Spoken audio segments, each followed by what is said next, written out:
Anybody ever heard that people make buy decisions with their emotions? Did you believe that? Ladies, you walking around in the local shopping center, 9 West shoes, gents, you probably don't even know what these are. Okay?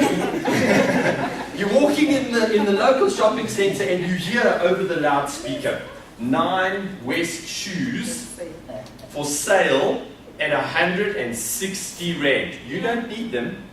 Are you going to buy them? Damn straight I'm going to buy them. Okay, because you have communicated with the emotional part of my body and you have showed me that the price is lower than the value that I'm going to get from those shoes, right? So when we think about where we make our buying decision, we make it in our limbic brain, which is our basic brain. Do you know there's no vocabulary in your limbic brain? If I had to say to you, why do you love your mother? You know what you're going to do? Or your wife, or your dog, or your cat. You know what you're going to do? You're going to clutch your straws and go, oh, you know, my mother's so sweet, and my mother's... And you're thinking, because I don't know, I just do.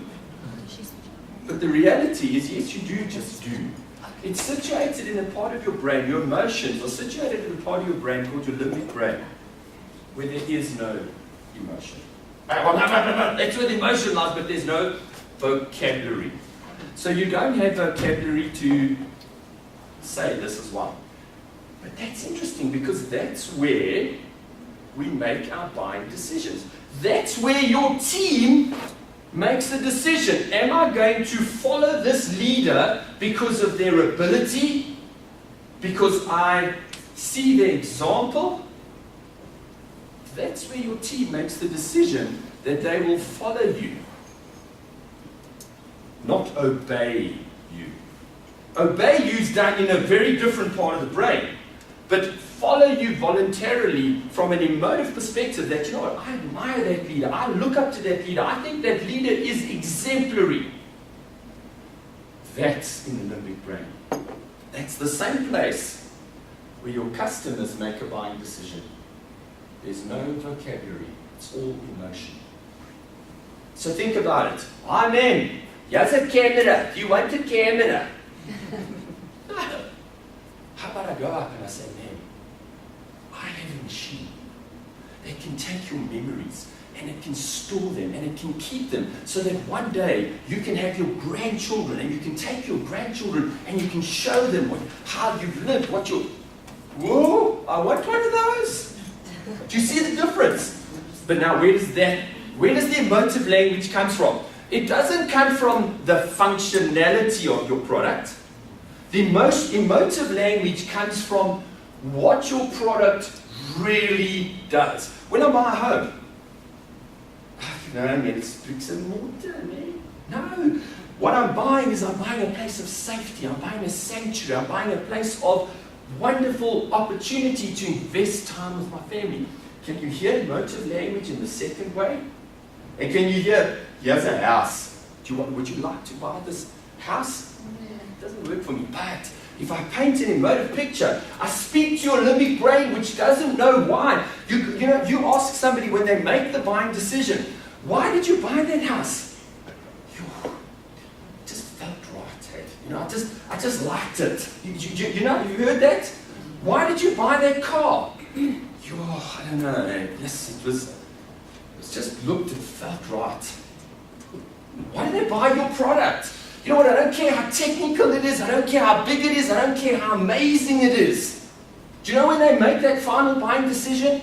If you really had to ask them, they would go, no, I just trusted Corey. I don't know why I chose Corey. But you know what? There's just something about him. I don't know what that something is. That something came from the emotive language at some point that Corey used when he was talking and positively influencing. That is what came and made the person make the decision. So don't discount how important it is to know what you really sell. Because most salespeople sell cameras. Most salespeople sell houses. Most salespeople go and they try and sell huge technical Caterpillar front-end loaders. But they don't want a Caterpillar front-end loader, do they? They want a huge hole in the ground.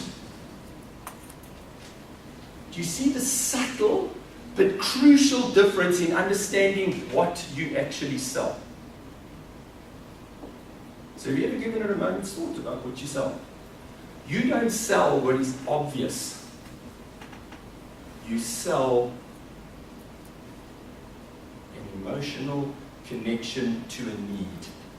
What is the need, or how can you create the emotional connection to that need? And how do you uncover what that need is?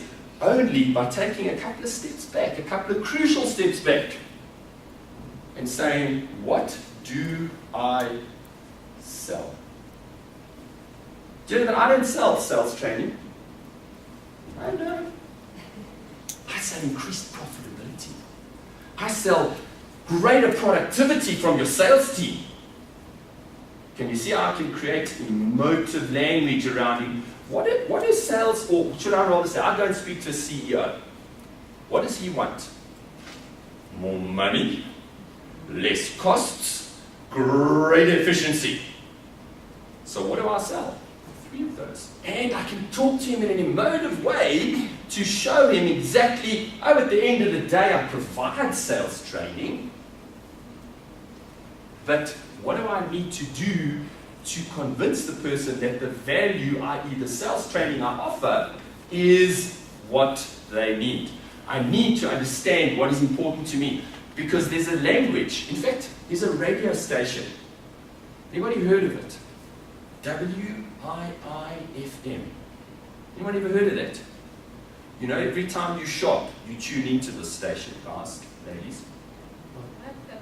WIIFM stands for What's in It For Me. So, we tune into it, guys. And in fact, when your team member, you need to positively influence them. You know what they're standing there doing? Okay, boss, what's in it for me?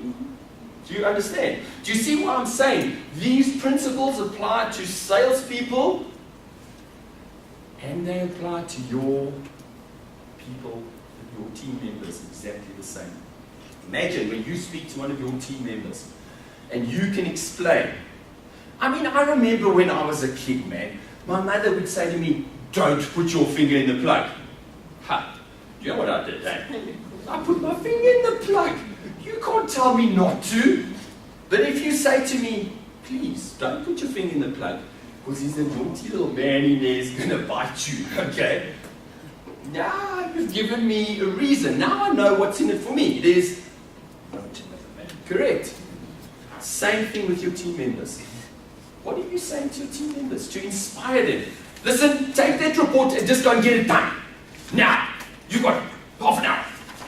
You can even see how inspired they're going to be and how they're really going to put in that extra effort, right? Versus explaining to them, making it meaningful, making it something engaging. Let's go do it. Same thing applies. So you need to look at yourself and you need to say, how am I communicating with my team? Do I really know what's in it for them when I give them an instruction? Do I know when I look at my customers, do I really know what I sell? Do I understand the value that I bring? Because you know there's 3 elements that comes into value. It's value, price, cost. What is the price? That's the $100 you pay for it. What's the cost? The cost is, I chose to only invest 100 Rand into this item, and it broke down after 30 days. Therefore, I've now got 7 days of downtime that is costing me, it was a washer, it was a small thing on a front-end loader.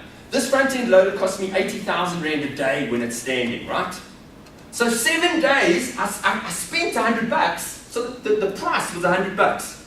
The cost, at 80,000 Rand a day for 7 days, I don't know who's the mathematicians here, 540,000? Okay, so for $100, I just cost myself 540,000. That's cost. That's price and cost. Value is a combination of the fact that because our product might cost 300 Rand, so it's 3 times as much.